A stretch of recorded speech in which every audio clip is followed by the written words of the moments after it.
উচ্চশিক্ষিত অভিবাসীদের জন্য অস্থায়ী ভিসা H-1B এর ফি আরোপের সিদ্ধান্তে যুক্তরাষ্ট্রের সিলিকন ভ্যালি ও ক্যালিফোর্নিয়ার উদ্ভাবন ভিত্তিক কোম্পানিগুলোতে দেখা দিয়েছে আতঙ্ক।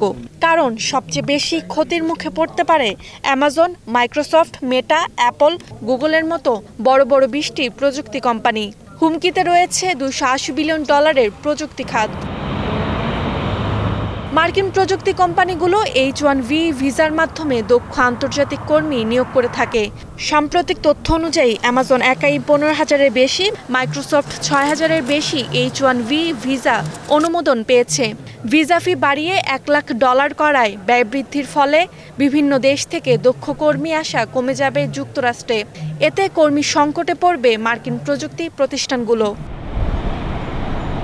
শুধু বড় বড় মার্কিন প্রযুক্তি প্রতিষ্ঠানই নয়, ছোট স্টার্টআপও বিশেষভাবে ক্ষতিগ্রস্ত হওয়ার আশঙ্কা রয়েছে।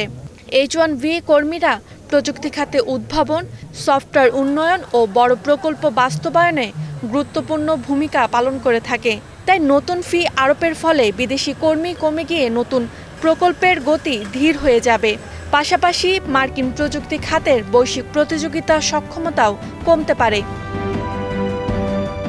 এমন পরিস্থিতিতে ক্যালিফোর্নিয়ার অ্যাটর্নি জেনারেল রব বন্টা ট্রাম্পের সিদ্ধান্তের বিরুদ্ধে আইনি পর্যালোচনা শুরু করেছেন। ট্রাম্পের নতুন ভিসা ফি ফেডারেল অ্যাডমিনিস্ট্রেটিভ প্রসিজার অ্যাক্ট লঙ্ঘন করছে কিনা তা যাচাই করছেন তিনি। তাছাড়া তিনি বলেন, এই ফি নতুন সমস্যা তৈরি করলে ক্যালিফোর্নিয়া সরকার তা চ্যালেঞ্জ করবে। Roksana Rimi, star news.